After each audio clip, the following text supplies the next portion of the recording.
নিহত হয়েছে, শহীদ হয়েছে, অঙ্গ হারিয়েছে, চোখ হারিয়েছে, অন্ধ হয়ে গেছে।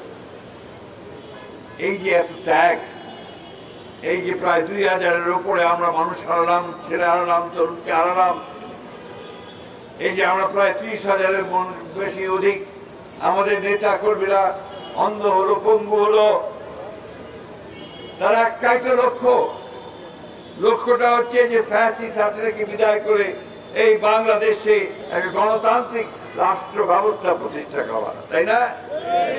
একটা ন্যায্য সমাজ প্রতিষ্ঠা করা। কিন্তু আজকে যখন পত্রিকা খুললাম, বেদনায় একেবারে নীল হয়ে গেছি। দেখলাম 5 জন সমন্বয়কারীকে গ্রেপ্তার করেছে পুলিশ। তারা জোর করে একটি বাড়ি থেকে, একজন সাবেক সংসদের বাড়ি থেকে 50 লক্ষ টাকা আদায় করছে। এই কি পরিণতি থেকে আমরা চেয়েছিলাম? এই বাংলাদেশের মানুষকে কেউ এটা চেয়েছিল? এত তাড়াতাড়ি যদি এই ঘটনা ঘটে, 1 বছর হয়নি, তারা আমাদের ভবিষ্যৎ কি?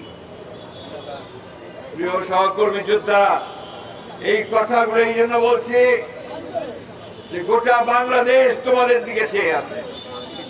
তরুণ যুবক যারা বন্দে দিয়েছে, যারা পাল্টে দিয়েছে সেই হাসিনার ক্ষমতাকে, তাকে দূর করে দিয়েছে দেশ থেকে, তাদেরকেই তো এখন এই দেশ গড়ে তুলতে হবে, তাদেরকেই তো এখন এই দেশকে নির্মাণ করতে হবে এবং তাদেরকে ভবিষ্যতের একটা সুন্দর বাংলাদেশ তৈরি করতে হবে, ন্যায্যতার ভিত্তিতে, মানবতার ভিত্তিতে। দুঃখ হয় আমাদের যখন আমরা দেখি যে 1 বছর সময়ের মধ্যেও আমরা একথা জোর গলায় বলতে পারছি না যে আমরা এখন তৈরি হয়ে গেছি, এই দেশ আমরা নতুন করে গড়ে তুলব। আমাদের নেতা তারেক রহমান সাহেব দূরে দিন রাত 24 ঘন্টা তিনি আমাদেরকে নির্দেশ দিয়েছেন, সংগঠিত করবার চেষ্টা করেছেন, আমাদেরকে আন্দোলনে নামিয়ে এই আন্দোলন করে এখন তিনি চিন্তা করছেন, কাজ করছেন যে এই বাংলাদেশকে কি করে গড়ে তোলা যায়। এই জুলাই মাসে আমাদের সমস্ত অঙ্গ সংগঠনের অসংখ্য নেতাকে গ্রেফতার করে প্রথমে ডিবি অফিসে নিয়ে গিয়ে নির্মম অত্যাচার করা হয়েছে, নির্যাতন করা হয়েছে, পায়ের নখ তুলে নেওয়া হয়েছে, দাঁত ভেঙে দেওয়া হয়েছে।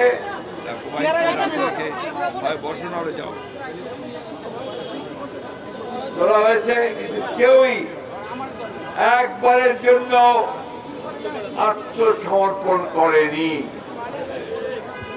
কথাটাকে জোর দিয়ে বলছি, ডিবি অফিসে যখন অত্যাচার করা হয়েছে আমাদের নেতা কর্মীদেরকে, এমনকি সিনিয়র নেতাদেরকে, তারা একজন আরেকজনকে সাহায্য করার চেষ্টা করেছেন। প্রচন্ড নির্যাতনের পরে যখন ধাক্কা দিয়ে তাদেরকে সেই সেলের মধ্যে ফেলে দেওয়া হয়েছে, আরেকজন তার সেবা করার চেষ্টা করেছেন, শুশ্রূষা করার চেষ্টা করেছেন। প্রিয় সহকর্মীরা, সহযোদ্ধারা, এই কথাগুলো এই জন্য বলছি, আমাদের কোন নেতাই কিন্তু সেদিন কোন মুচিলেখা দেন নাই। আমি এই জন্যই এতক্ষণ এই কথা বললাম। আজকে টেলিভিশনে, আজকে পত্র পত্রিকায় বারবার করে সেই ডিবি অফিসের ছবি দেখানো হয়।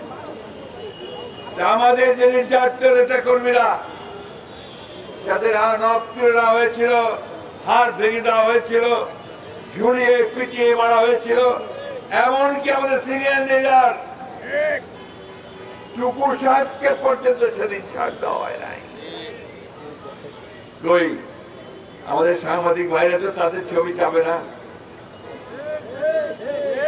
কে সাদা বলবেন এবং যার যে অবদান আছে সেই অবদানকে স্বীকার করবেন।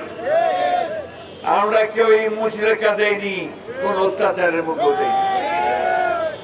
বন্ধুগণ, আজকে এই দিনটি এই জন্য আমাদের কাছে খুব অত্যন্ত গুরুত্বপূর্ণ। আমি এখনই মুন্নাকে জিজ্ঞেস করছিলাম যে এই আন্দোলনে, এই জুলাইয়ের আন্দোলনে যুবদলের কয়জন শহীদ হয়েছে? সে বলল 79 জন।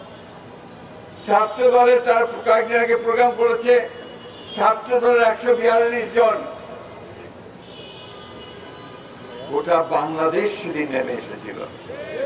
শুধুমাত্র কোনো কয়েকটি দল, কয়েকটি ছেলে ছাত্র নয়, সেই 5 বছরের শিশু থেকে শুরু করে 90 বছরের বৃদ্ধ পর্যন্ত সেদিন এই ফ্যাসিস্ট হাসিনার বিরুদ্ধে রাস্তায় নেমে এসেছিল।